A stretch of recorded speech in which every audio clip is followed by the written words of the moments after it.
அண்ணா எங்கேருந்து வந்திருக்கீங்க? அண்ணா நாங்கள் கரூர்லேருந்து வந்திருக்கோங்கண்ணா. சரி சரி. நம்ம ஃபார்மை இன்ஸ்டாகிராமில் ஃபாலோ பண்ணிட்டு இருந்தாங்கண்ணா. சரி சரிங்கண்ணா. சரி உங்கள்கிட்ட ஒரு குவாலிட்டி நல்லா இருக்குன்னு சொல்லிட்டு சரிங்கண்ணா. சரி உங்கள்கிட்ட வந்து ஒரு 10 டிப்ஸ் எடுத்து பார்க்கலாம் அப்படின்னு வந்திருக்கோம் நேரில். ஓகே ஓகேங்கண்ணா. சிக்கன் பார்த்தீங்களா? உங்களுக்கான சிக்கன் நம்ம ரெடி பண்ணிட்டோம். ஆமாங்கண்ணா. பார்த்தீங்களா? பார்த்துட்டு நல்லா கையில் தான் வச்சுருக்கோம். சரி சரி. நல்லா க்ரோத்தாக இருக்குது. ஓகேங்கண்ணா. கொஞ்சம் நல்லா எல்லாமே வெரைட்டியான கலரில் கொடுத்துருக்கீங்க. சரி, நீங்கள் நம்மகிட்ட புக் பண்ணும்போது டிஃப்ரெண்ட் கலரில் கொடுத்துருங்கன்னு சொல்லி புக் பண்ணியிருந்தீங்க. ஆமாங்கண்ணா. எல்லாமே எல்லா கலருமே கலந்து கொடுங்கண்ணா. சரி சரி. எல்லா கலரும் கலந்து கொடுத்துருக்கீங்க. ஓகே ஓகேங்கண்ணா. நல்லா இருக்குது, பிடிச்சிருக்கு. சரி சரி சரிங்கண்ணா. ஃபார்ம் உள்ள எல்லா தாய் பேரண்ட்டையும் பார்த்தோம். சரிங்கண்ணா. ஓகே. எல்லாமே நல்லா இருக்குது. சரி சரி சரிங்கண்ணா. நல்லா க்ரோத்திங் இருக்குது. ஓகேங்க. நானும் தம்பி அப்புறம் ஃப்ரெண்ட்ஸ் எல்லாம் வந்திருக்கோம். சரி ஓகேங்க. ஆக்சுவலாக சிக்கன் எடுக்கும்போது இப்போ நீங்கள் எல்லாருமே வந்திருக்கீங்களே, ஸோ வந்ததுக்கப்புறம்னா அவங்களா என்ன எடுக்கலாமேங்கிற ஐடியாவுக்கு வந்திருக்காங்க. தம்பி கூட இன்னும் ஒரு தாய் கோழி விடையெல்லாம் வாங்கணும்னு சொன்னாப்புல. சரி சரிங்கண்ணா. அதனால முதல்ல சிப்ஸ் எடுத்துட்டு அதுக்கப்புறம் வாங்கிக்கலாம் அப்படின்ட்டு இருக்காங்கண்ணா. சரி சரி சரிங்கண்ணா. ஓகே. அவர் ஃபார்ம் வச்சிருக்காரு. ஓகேங்கண்ணா. யாருங்கண்ணா? அவருங்களா? தம்பி.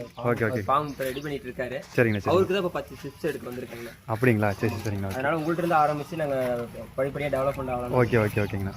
நீங்கள் இப்போ ஸ்டார்டிங் ஸ்டேஜுங்கிறனா சொல்கிறேன். ஃபஸ்ட்டு என்னன்னா நம்ம ஒரு ஃபார்ம் அதிகமாக டக்குன்னு எடுத்துகிட்டு போகணும் அப்படின்னா நமக்கு நோய் மேலாண்மை தெரியணும். ஏன்னா எவ்வளோ செலவு பண்ணி வேணாலும் நம்ம ரெடி பண்ணுறதுக்கு தயாராக இருப்போம். பட் ஆனால் அந்த நோய் மேலாண்மை தெரியலைன்னா கொஞ்சம் அடி வாங்குவோம் வைங்களா. அதனால் நீங்கள் எப்போ இந்த டைம் கால் பண்ணுங்கள், வாட்ஸ்அப் பண்ணிடுங்க, நான் பார்த்துட்டு உங்களுக்கு சொல்லிடுறேன். வரக்கு முன்னாடியே என்னென்ன மாதிரி ப்ரிகாஷன்ஸ்லாம் பண்ணணும் நான் சொல்லிடுறேன். ஸோ அது போக வந்து எக்ஸ்ட்ரா ஏதாவது டவுட்னாலும் எனக்கு கால் பண்ணுங்கள், கைட் பண்ணுறேங்க. ஓகேண்ணா. சரிங்க சரிங்கண்ணா. கொஞ்சம் நல்லபடியாக வளர்த்துங்க. ஓகேங்கண்ணா. சரிங்க.